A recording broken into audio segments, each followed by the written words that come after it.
Now turn to Section 1. You will hear a woman asking about membership of a society.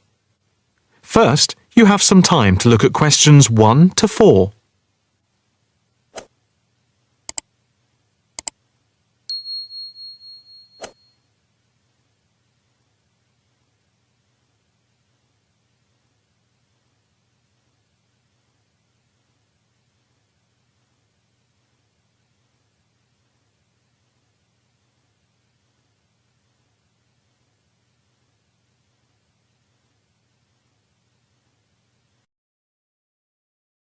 Now the test will begin.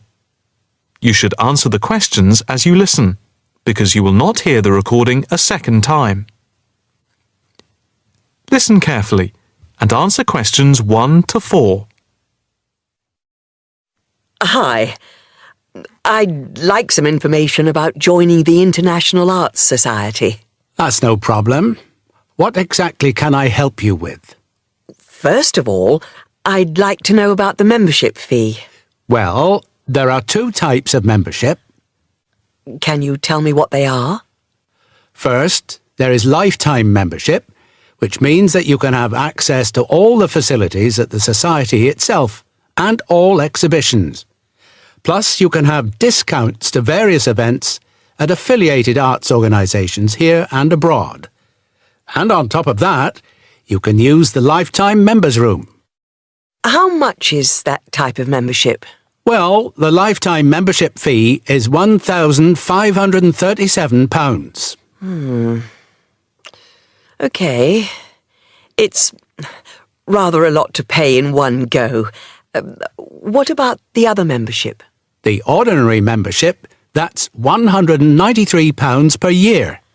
That sounds a bit more reasonable. What does that entitle you to? You can visit the Society, including the exhibitions, the library, and follow the arts programmes on weekdays during the opening times from 10 a.m. to 9 p.m, and at the weekend between 10 a.m. and 5 p.m. On Saturday, if there's a special event like a lecture or restricted showing of an exhibition, then it opens until 9 p.m. So, what is the difference between this and the lifetime membership? In the long run, you save money, as you're making a one-off payment. And you have exclusive use of the lifetime members' room. OK. What arts programmes do you run? Well, the Society has a very extensive programme to cater for all tastes. There's a series of exhibition rooms for the permanent collection of paintings, watercolours and sculpture. And then there's a new exhibition area which opened at the beginning of the year. And we run a series of courses and lectures to go with the exhibitions. Can I ask about the lectures? What is scheduled for this year? The latest list is in this leaflet. Oh, yes. That looks very good. Are all the exhibitions, etc., free if I join? Yes, everything is free. That's fair enough. I think in that case I'll join. Before you hear the rest of the conversation, you have some time to look at questions 5 to 10.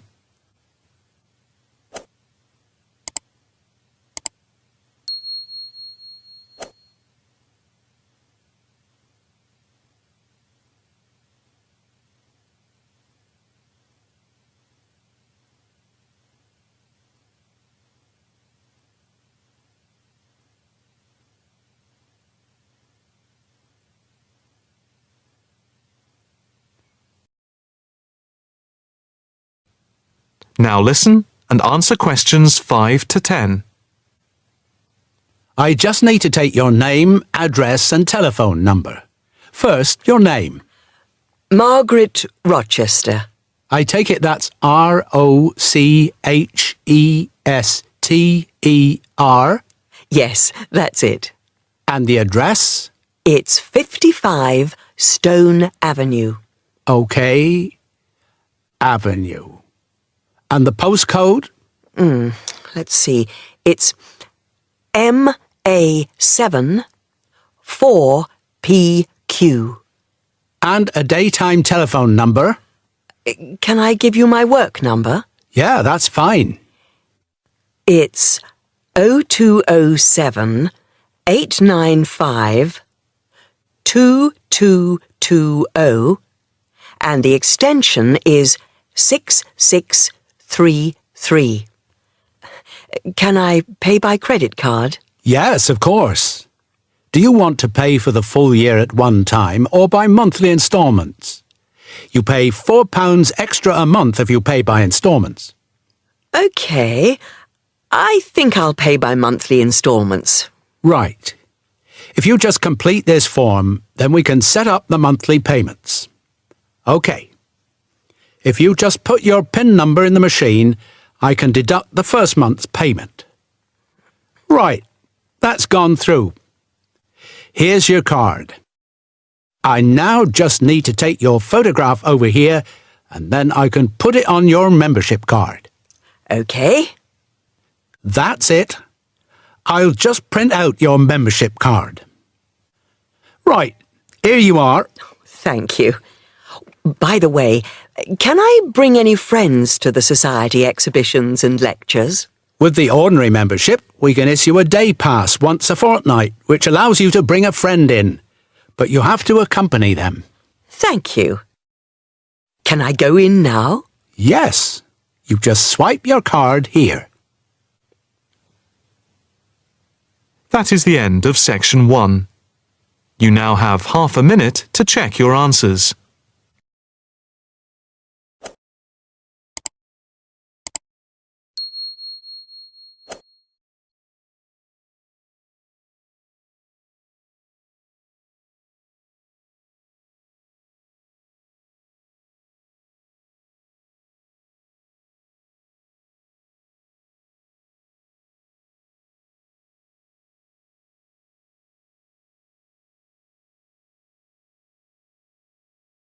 Now turn to section 2.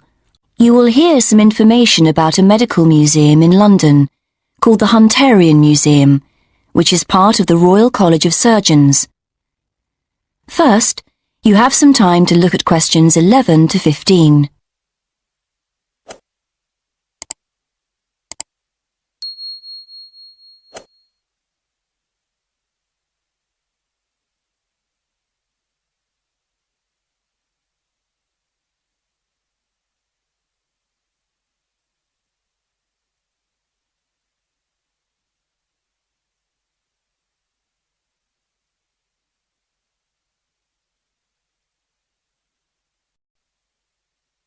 Now listen and answer questions 11 to 15.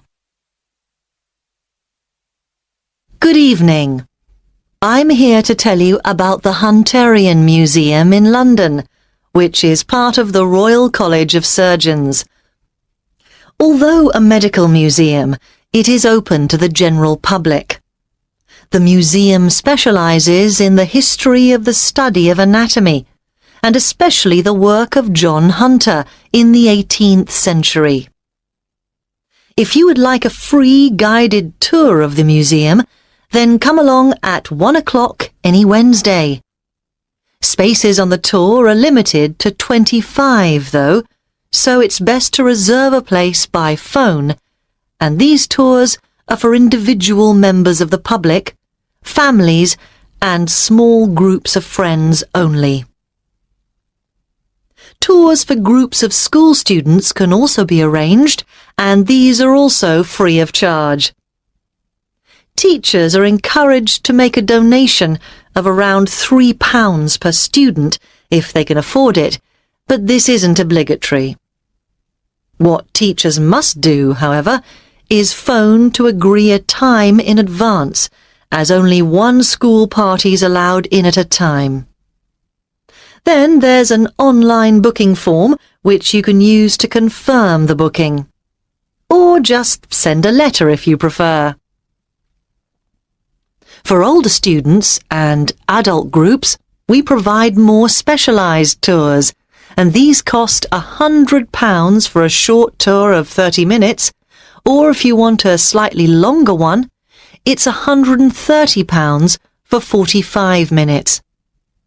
There is a student discount, however, so college groups would pay £75 for the shorter tour, for example. In terms of facilities available at the museum, teachers and others should bear in mind that space is very limited. As we're in the centre of London, with many cafes and restaurants nearby, refreshments aren't sold on site, though there is a small shop selling souvenirs. Most of the things on show in the museum are preserved animal specimens in glass cases, so there are no interactive displays aimed at small children. And our tours are only in English, although there is printed material available in other major languages on request. There's also a lecture room, which groups can book for an extra charge, and this is equipped with PowerPoint projector and microscopes. Before you hear the rest of the presentation, you have some time to look at questions 16 to 20.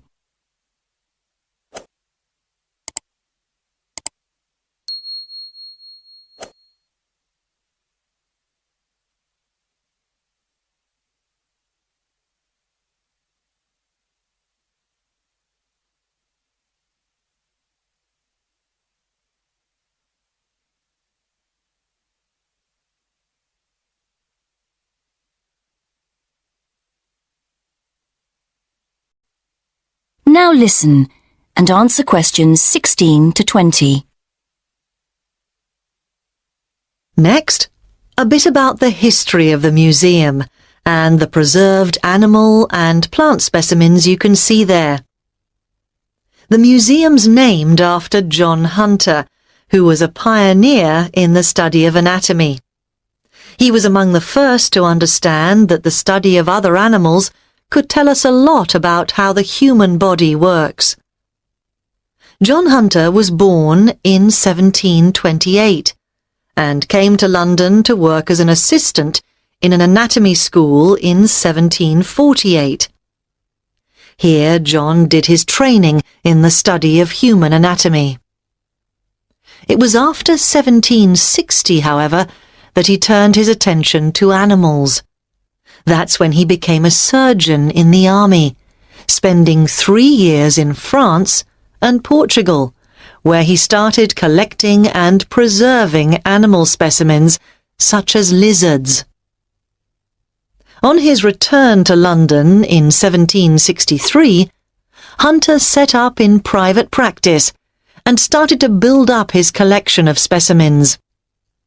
When he moved to a big house in Leicester Square in 1783, Hunter started to take in resident students and gave the name Teaching Museum to his collection. By the time of his death in 1793, Hunter had collected specimens from all over the world, including the first kangaroo to be seen outside Australia. He had 14,000 different exhibits, with 500 species of plants and animals represented. And many of these specimens can still be seen in the museum today, because in 1799 the collection was purchased by the government, who presented it to the Royal College of Surgeons. And they've been looking after it ever since, which is why the Hunterian Museum is located in their building in London to this day. That is end of section 2. You now have half a minute to check your answers.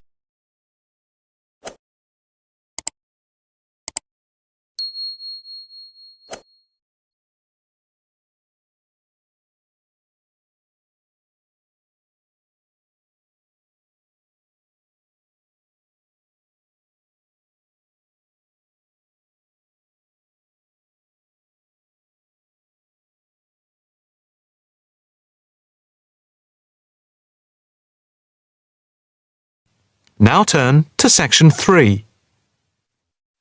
Section 3. You will hear a female and a male student talking about the mock exams that they have just taken. First, you have some time to look at questions 21 to 25.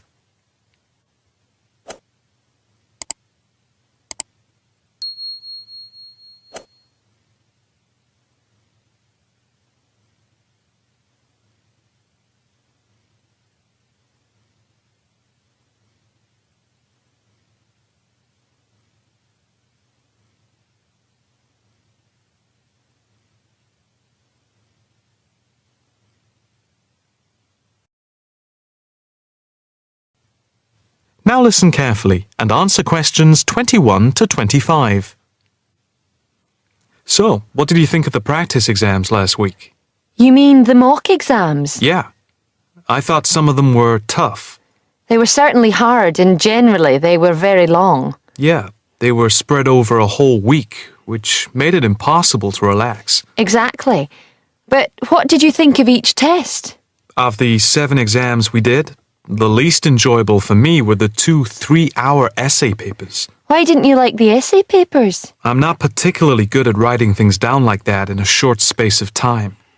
And I don't think it's a good way of testing our theoretical knowledge of medicine. I'm the opposite, I'm afraid. I'm much better in the written essay exams than the other types of tests. But what about the 2 multiple choice exam papers in basic science and anatomy? They weren't too bad. If you didn't know the answer, all you had to do was guess. That's okay, but I never feel comfortable with guessing. And you know that there is research that shows that women are disadvantaged when doing multiple choice questions compared to men. You've mentioned this before, but I'm not sure I believe it. It's true. Multiple choice questions benefit men more than women. They are a male construct. If you say so. It's not if I say so.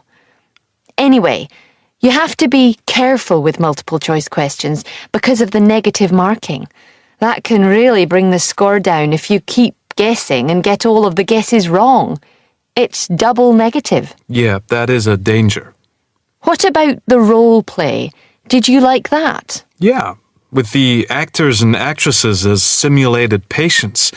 Yeah, I thought that was by far the best part of the exam. Why was that?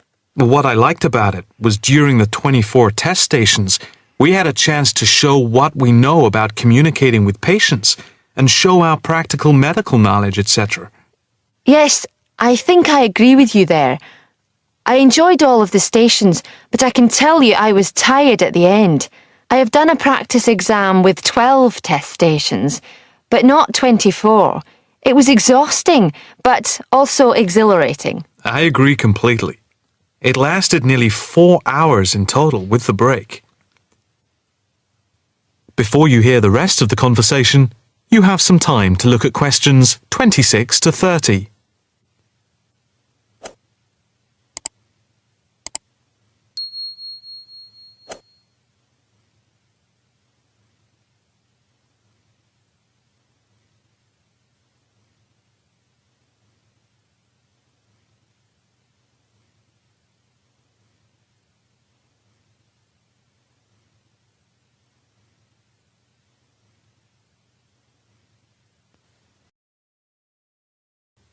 Now listen carefully and answer questions 26 to 30.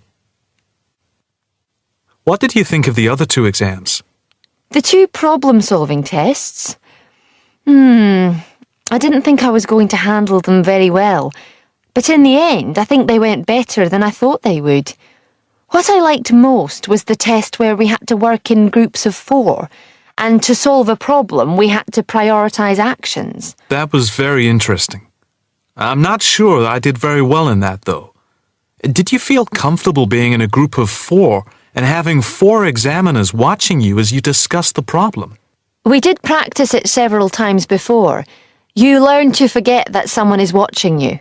But some people are better at speaking in group situations like that, and they get the best marks. The test doesn't just assess whether people can talk a lot.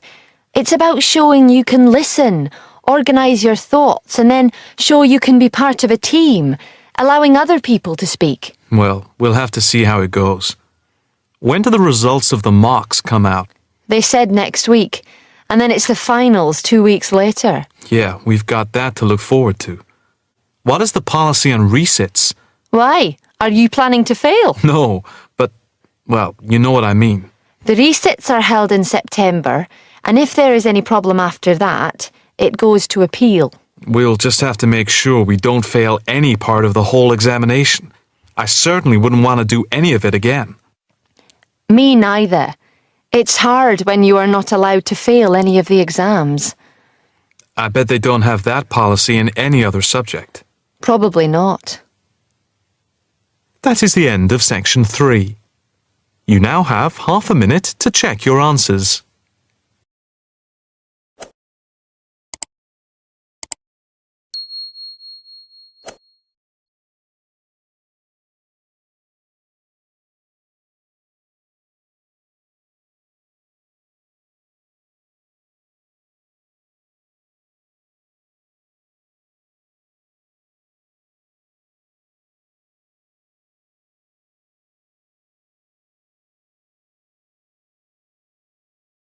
Now turn to section 4. You will hear part of a lecture about the wildlife on Christmas Island in the Pacific Ocean. First, you have some time to look at questions 31 to 35.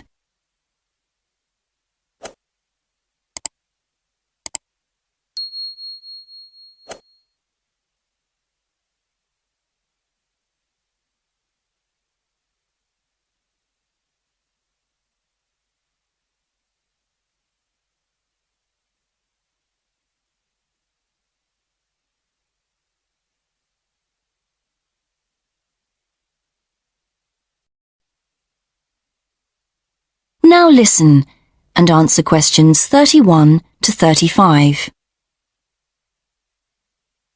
Good evening.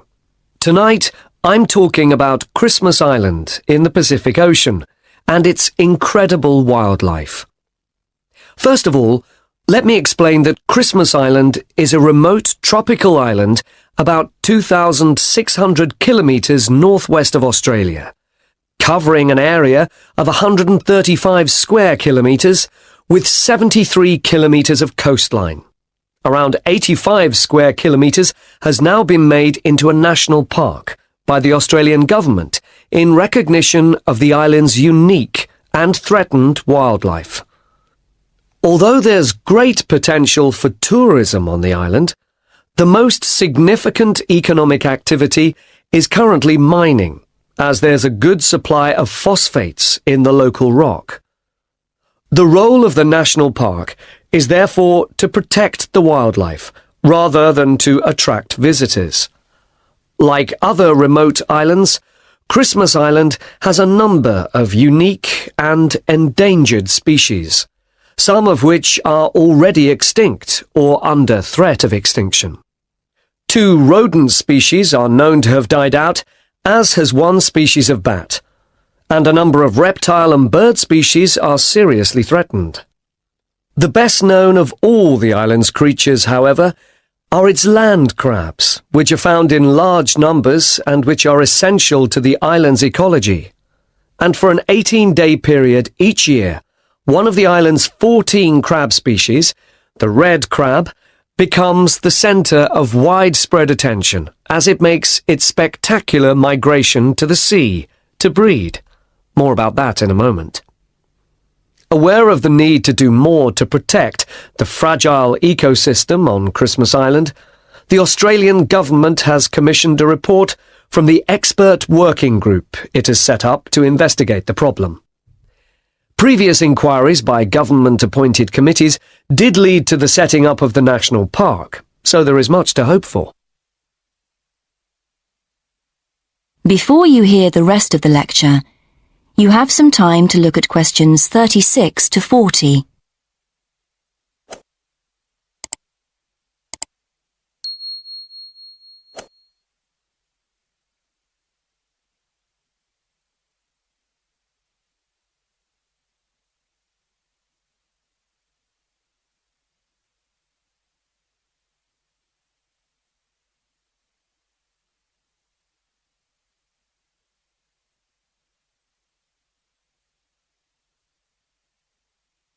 Now listen and answer questions 36 to 40.